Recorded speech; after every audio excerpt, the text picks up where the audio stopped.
Շնորհակալություն, հարգելի գործընկերներ, սիրելի հայրենակիցներ, մինչև բուն տեքստիս անցնելը ուզում եմ նշել, որ Սարիկ չի, Սարիկ Մինասյանն է,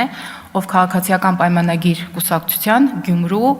քաղաքապետի թեկնածուն է, ճիշտ այնպես, ինչպես մյուս 9 թեկնածուները, այնպես էլ պարոն Սարիկ Մինասյանը քաղաքական հայտ է ներկայացրել առաջիկա տարիներին հաջողության դեպքում եւ գյումրեցու քվեն ստանալու դեպքում ղեկավարելու Գյումրի քաղաքը։ Հետո թողես մեր ընդդիմադիր գործընկերները երկար ճառեր կարտասանեն կրթության, գրագիտության, մշակույթի, քաղաքական մշակույթի եւ ազգային արժեքների մասին։ Այնինչ չգիտեն, որ հատկապես այս ամբիոնից չի կարելի արտահայտվել այնպես, ինչպես որ իրենք երբեմն իրենց թույլ են տալի։ Անդրադառնալով Կիրակի օրը Գյումրիում տեղի ունեցած փոքր միջադեպին, ուզում եմ նշել, եթե Դաշնակցությունը Գյումրիում չունի թեկնածու, ապա առնվազն մի քիչ անհասկանալի էր, թե ինչու էր Դաշնակցությունը իր ողջ կազմով նախկին հոգևորականի հետ գտնվում Գյումրիում, ավելին այսպես խմբով հարձակվում էին քարոզարշավ իրականացնող մեր թիմակիցների վրա, իդեպ խմբում նաև ես էի։ Ես չեմ կարծում, որ նախկին հոգևորականը այդպես մեծ ջատագովությամբ հայտնվել էր Գյումրիում, որպեսզի օրներ քարոզարշավը, այնուամենայնիվ նման տպավորություն չկար, եւ ամենայն հայրգանքով մեր գործընկեր Պարոն Գառնիկ Դանելյանի նկատմամբ ուզում եմ հարցնել. Պարոն Դանելյան, այդպես խմբով որ հարձակում եք մեր վրա, թե չենք վստահում, բա մեզ հարցրել եք, մենք ձեզ վստահում ենք, կամ այդ կպչուն թղթերը, որ կպցնում եք մեր թեկնածուի բոլոր դիմանկարների վրա, ճակատին կամ բերանին, այնքան եք այսպես խառնվել եւ այնքան լուրջ եք ընդունել ձեր քաղաքական հայտը, որ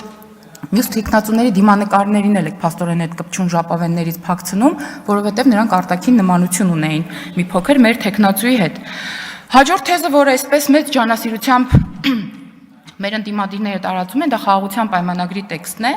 եւ այսպես ասում են, որ դա խաղաղության պայմանագիր չէ, այլ միակողմանի զիջում է եւ այլն։ Եթե միակողմանի զիջում է, հարգելի գործընկերներ, ապա ինչու Ադրբեջանը մեկ րոպե շուտ չի ցանկանում ստորագրել այդ իր համար խիստ նպաստավոր փաստաթուղթը, եւ երկրորդ, եթե դուք ամեն երկրորդ բառից նշում եք, որ դուք չեք ծանոթացել տեքստին կամ բովանդակությանը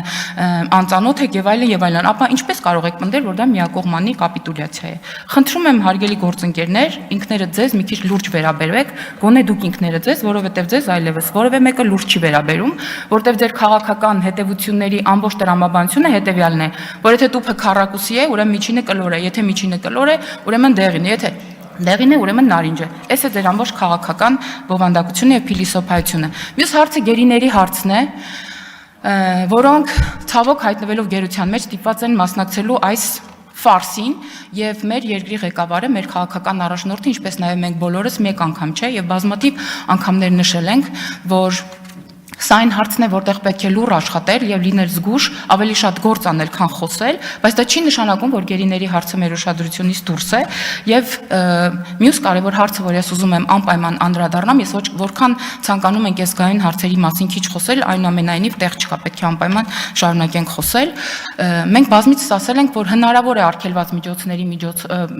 օգտագործմամբ գերիներից Բաքվի բանտում լինելով, քանի որ նրանք գերության մեջ են, կորզեն այնպիսի տեղեկություններ կամ ստիպեն ասելու այնպիսի տեղեկություններ, որոնք վնասեն ուշադրություն ոչ թե օրվա իշխանություններին, այլ պետությանը, մեր ընդհանուր պետությանը եւ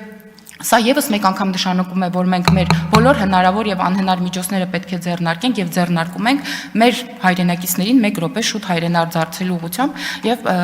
պարոն Արշակյան ներողություն եմ խնդրում մի րոպեից կավարտեմ։ Դուք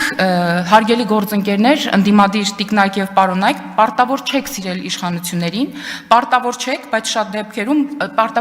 դեպքերում առաջ տանել կառավարության թեզերը, բայց դուք պարտավոր եք հարգել այն օրենքները եւ որոշումները, որոնք ընդունվում են այս դահլիճում, որովհետեւ դրանք պարտադիր են Հայաստանի Հանրապետության յուրաքանչյուր քաղաքացու համար, այնպես էլ ձեզ համար։ Դուք պարտավոր եք հարգել այս պետությանը եւ պարտավոր եք չվնասել այն ոչ երկրի ներսում, ոչ էլ երկրից դուրս։